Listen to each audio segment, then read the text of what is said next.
د دې قوم درد په زړه کې لرونکو څه قام پرست ملګرو دا سوچ وکړو چې ولې د دا قوم په اتفاق او اتحاد نشي. ملګرو زمونږ دغه قام پرست او په زړه کې د دې قام درد لرونکي ملګرو د دې کاروان شروع د فیسبوک د یو پیج نه واغشت او دا کاروان یې روان کړ. بیا دا کاروان په مخ کې تلو او ملګرو په سلا باندې یو واتساپ ګروپ جوړ کړی شو. ملګرو ته دا خبره ظاهره وي چې د دې څیره د اتمانزو د جهان خان په سر باندې چې هغه د فیسبوک دا پیج او واتساپ دواړه جوړ کړل او د دې قوم د راغونډولو یو ډېر ښه کوشش یې شروع کړ. په واتساپ ګروپ کې دا فیصله وشوه چې یوه جرګه غونډه او ملاقات د دې قوم پکار ده. د دې جرګې د راټولولو او کولو شوق او جذبه د هر قاضي خیل په زړه کې موجوده وه، خو دا څیره د فهیم خان قاضي خیل د ډېرې نصیب شو. په دې جرګه کې ټولو مشرانو او کشرانو خپل تعارف د یو بل سره وکړو او ډېر په مینه او خلوص یې د قام د خدمت جذبه ظاهره کړه. د دې نه پس یو بله غونډه په اتمانزو کې وشوه چې پکې د دې قوم د فلاح او خوشحالۍ لپاره یوه مین کابینه جوړه شوه او په عیني طریقه د دې قوم د مشرۍ پټکي یې ملک شیر خان ته ورپسر کړ.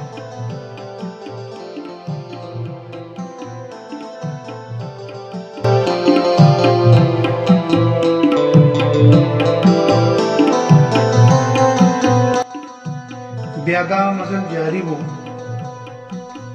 او په دې لاره کې موږ هغه سټیپونه واخیستل چې کومې سره دا تنظیم نور هم مضبوط شو.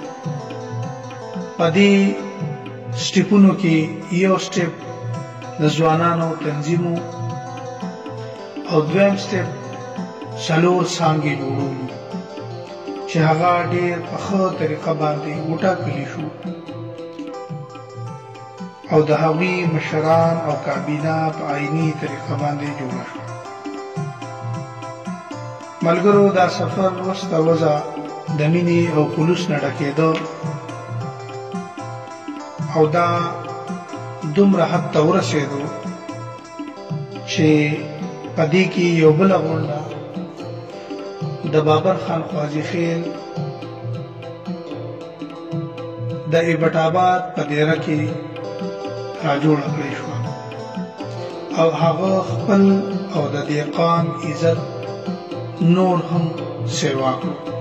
د پښتنو د ستر کور ولي باغ چې د قاضي خیل قام فخر دی د طرفه یو د مینې او خلوص ډک غیر سیاسي ماښام د صدر فلک شیر خان، جنرال سیکرټري نور الامین خان، د چیرمین اکرام الله خان او نائب چیرمین امداد خان په مشرۍ کې راجوړ شو چې پکې ټول قام ډېر په اتفاق او خلوص سره شرکت وکړو.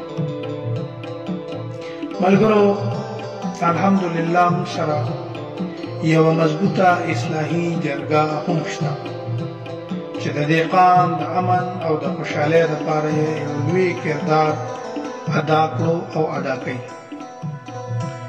ملګرو ته دې دا پته وي چې انشاءالله موږ به ډېر ژر د خپل تنظیم رجسټریشن د صدر فلک شیر خان په مشرۍ کې ډېر ژر مکمل کړو. ملګرو ته دا هم معلومه وي چې د خواجهیر قام او د پښتنو د یو ښه تصویر پیش کولو دپاره موږ انشاءالله ان قریب ډېر ژر یو یوټیوب چینل هم لانچ کوو. ملګرو ته دا هم معلوم وي چې انشاءالله په مستقبل کې یوه اکیډمي، لایبرري او د ټول قام د شجري کتاب هم زیر غور دي او ډېر ژر به انشاءالله دا په عملي جامه او په عملي توګه باندې میدان ته راشي. انشاءالله د ټولو مشرانو او کشرانو په دعاګانو، اتفاق، اتحاد او مینې به دا د کامیابۍ سفر بغیر پس لالچه جاری ساتي. الله پاک هم ټول کامیاب او کامیاب کړي.